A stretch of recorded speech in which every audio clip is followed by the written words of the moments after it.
દીદી, અરુણા દીદી, જિલ્લા શિક્ષણ અધિકારી, ભાઈઓ બહેનો, આમંત્રિત મહેમાનો, આજના 90માં શિવરાત્રિ અવતરણ નિમિત્તે આપ સૌ પધાર્યા છો. ત્યારે દર વર્ષે આપણે અહીંયા આવીએ છીએ, દર વર્ષે કાર્યક્રમમાં હાજરી આપીએ છીએ અને વર્ષોના વર્ષો સુધી આ પરંપરા ચાલુ રહી છે.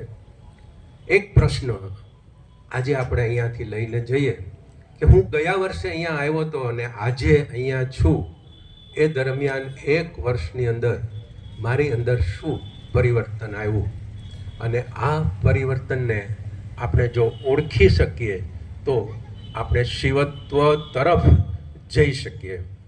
કારણ કે માત્ર ને માત્ર વારંવાર અહીંયા આવી અને ફંક્શનમાં હાજરી આપી અને પછી આપણે એઝ યુઝ્યુઅલ જે કરતા હતા એ જ કરીએ.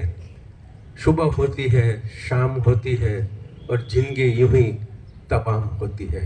આમ જ આખી જિંદગી ચાલી જાય તો આપણને ખબર નથી રહેતી. આદરણીય દીદીએ કહ્યું કે કળિયુગના અંત પછી ઈશ્વર અવતાર લે છે અને પછી આપણને જ્ઞાન આપે છે. અને એમને વચન આપ્યું હતું કે યદા યદા હિ ધર્મસ્ય ગ્લાનિર્ભવતિ ભારત અભ્યુત્થાનમ ધર્મસ્ય તદાત્માનમ સૃજામ્યહમ. પણ આની પાછળ એક બીજી પણ એને શરત મૂકી હતી, જે બીજા શ્લોકમાં એણે એ શરત કહી છે કે પરિત્રાણાય સાધુનામ વિનાશાય ચ દુષ્કૃતાનામ ધર્મ સંસ્થાપનાય સંભવામી યુગે યુગે. પરિત્રાણાય સાધુનામ, જો અહીંયા સાધુ પુરુષો હશે તો હું આવીશ. હું ક્યારે આવીશ? કે જો તમે અહીંયા સજ્જન હો, સાધુ હો, ઈશ્વરના સમર્પિત આત્માઓ હો, તો હું તમારું રક્ષણ કરવા માટે હું અહીંયા આવીશ. એટલે આપણે એ પ્રૂવ કરવું પડે કે અમે સાધુ નામ છીએ, અમે સજ્જન છીએ અને અમે ઈશ્વર પ્રતિ આ આરાધના કરીએ છીએ.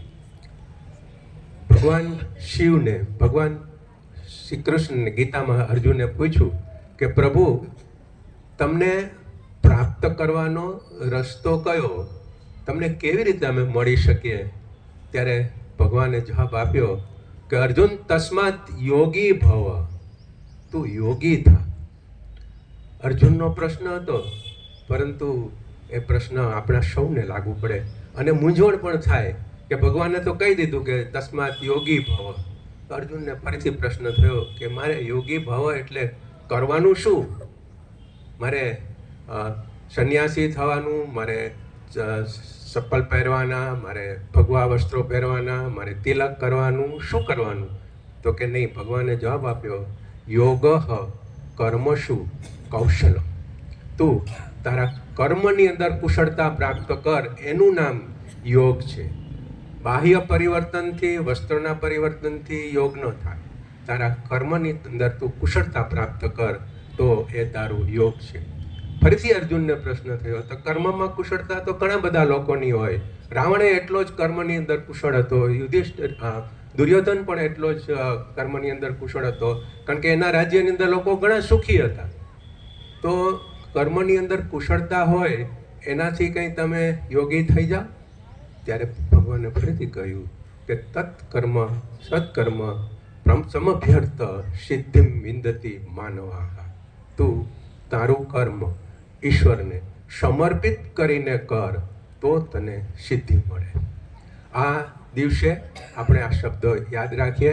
અને અર્જુનનો ફરી પાછો એક પ્રશ્ન છે કે પ્રભુ, તમને મેં ખૂબ ગોતા, મંદિરમાં, મસ્જિદમાં, ગુરુદ્વારામાં, આપણે દરેક જગ્યાએ ઈશ્વરને શોધવા માટે ફરીએ છીએ. મનુષ્યની અંદર, પ્રકૃતિની અંદર, આ એક ઘણી બધી જગ્યાએ ઈશ્વરને શોધવા માટે આપણે પ્રયત્ન કરીએ છીએ, પણ આપણે એનો ભેટો થતો નથી. ત્યારે ફરીથી ભગવાનનો ગીતાની અંદર આ જ શબ્દ આવે, ન તદ્ભાષયતે સૂર્યો ન શશાંકો ન પાવક યદ ગત્વા ન નિવર્તન્તે તત્તામ પરમમ મમ. હું તે પરમધામની અંદર છું, તું મારી પાસે ત્યાં આવ. અને એ જ આપણને રાજયોગની અંદર જાણવા મળે કે પ્રભુને મળવા માટે રોજ સવારે બ્રહ્મ મુહૂર્તની અંદર માત્ર અને માત્ર 30 મિનિટ માટે આપણે બેસી શકીએ અને વિઝ્યુલાઇઝેશનથી આપણે એની પાસે જઈ શકીએ. આપણે સદેહ ન જઈ શકીએ, પણ આપણે વિઝ્યુલાઇઝેશન કરી અને સૂક્ષ્મ સ્વરૂપે પરમધામની અંદર પહોંચી અને ઈશ્વરની સમીપ જઈ શકીએ અને ઈશ્વરને પ્રાર્થના કરી અને એમના જે કંઈ ગુણો છે એ આપણામાં આવિર્ભાવ થાય, આપણને એ ગુણો મળે, સુખ, શાંતિ, આનંદ, પ્રેમ, આ બધા જ ગુણો લઈ અને આપણે આપણી જાતને ચાર્જ કરી અને ફરીથી પાછા આવીએ. બસ આટલું જ એક રાજયોગની અંદર મહત્વ છે કે તમે વિઝ્યુલાઇઝ કરો કે તમે શરીર નથી, તમે મન નથી, તમે બુદ્ધિ નથી અને તમે આત્મ સ્વરૂપે, સૂક્ષ્મ સ્વરૂપે ઈશ્વરની નજીક જાઓ.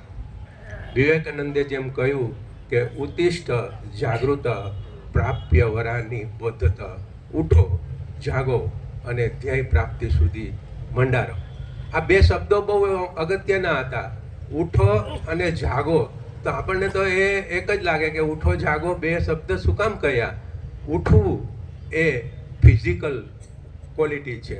તમે પથારીમાંથી ઊભા થાવ એટલે તમે ઉઠ્યા કહેવાઓ, તમે જાયગા ન કહેવાઓ.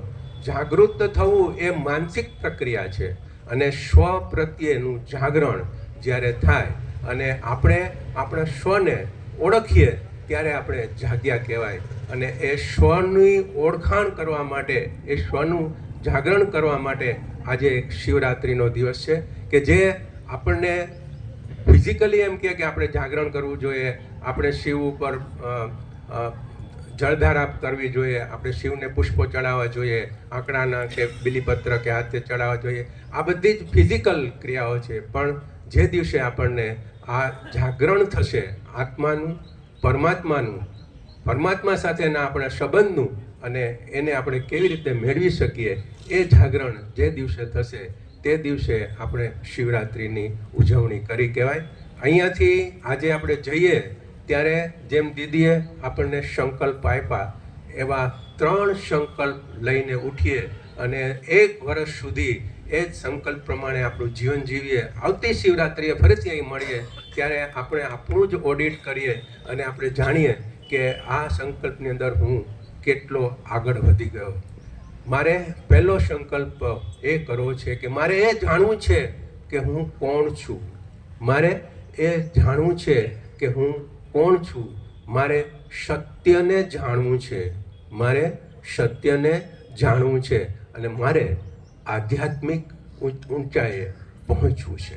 મારે આધ્યાત્મિક ઊંચાઈએ પહોંચવું છે. હું મારી જાતને ઓળખું, હું પરમાત્માને ઓળખું, પરમાત્મા સાથેના મારા સંબંધને ઓળખું અને એને પ્રાપ્ત કરવા માટે હું પ્રયત્નશીલ રહું. બસ આવો સંકલ્પ કરીને આજે આપણે ઉઠીએ અને આવતી શિવરાત્રિએ ફરીથી આપણે આમાં કેટલા આગળ વધ્યા એનું ઓડિટ કરીએ. ધન્યવાદ.